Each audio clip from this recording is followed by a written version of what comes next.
ਆ ਜੋ ਫਿਰ ਬਾਬੇ ਉਹ ਚਾਬੀ ਚੱਕਦੇ ਆ ਰੈਂਬੋ ਦੀ ਪਿੱਕੇ ਦੀ ਨਾਲੇ ਪਾਣੀ ਵਾਲੀ ਗੈਲਨ ਚੱਕਦੇ ਆ। ਇਹ ਵੀ ਬਹੁਤ ਜ਼ਿਆਦਾ ਪੀ ਹੋ ਜਾਂਦਾ ਹੈ ਜਿਮ ਵਿੱਚ।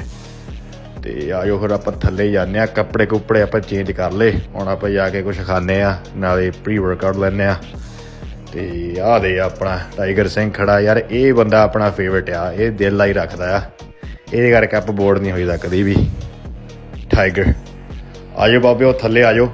ਅੱਜ ਆਪਾਂ ਘਰੇ ਸੀਗੇ ਫਰਾਈਡੇ ਆ। ਸੋ ਮੈਂ ਕਿਹਾ ਜਿਮ ਜਾਂਦੇ ਹਾਂ ਆਪਾਂ।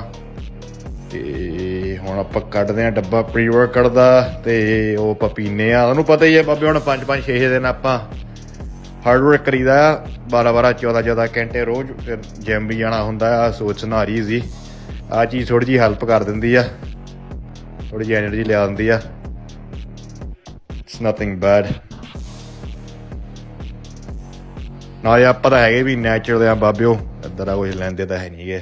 ਅਸੀਂ ਬਸ ਪ੍ਰੀ ਵਰਕਆਊਟ ਹੀ ਲਈਦਾ। ਸੋ ਐਨਰਜੀ ਥੋੜ੍ਹੀ ਜਿਹੀ ਚਾਹੀਦੀ ਆ। ਚਲੋ ਫਿਰ ਚਲੀਏ ਬਾਬਿਓ। ਹੁਣ ਥੋੜ੍ਹੀ ਜਿਹੀ ਬਣ ਗਈ ਗੱਲ। ਪ੍ਰੀ ਵਰਕਆਊਟ ਪੀ ਕੇ ਕੀੜੀਆਂ ਜਿਹੀਆਂ ਲੜਨ ਲੱਗ ਪਈਆਂ।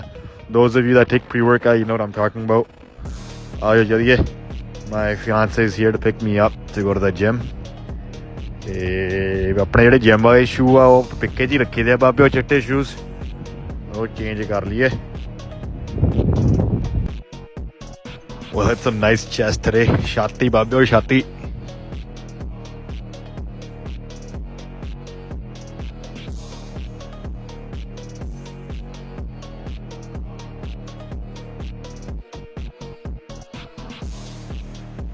This is my fiance's new car. It's a 2023 Audi A5 Sportback.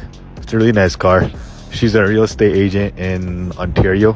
Only 23 years old, Babio. She works hard and she earned it.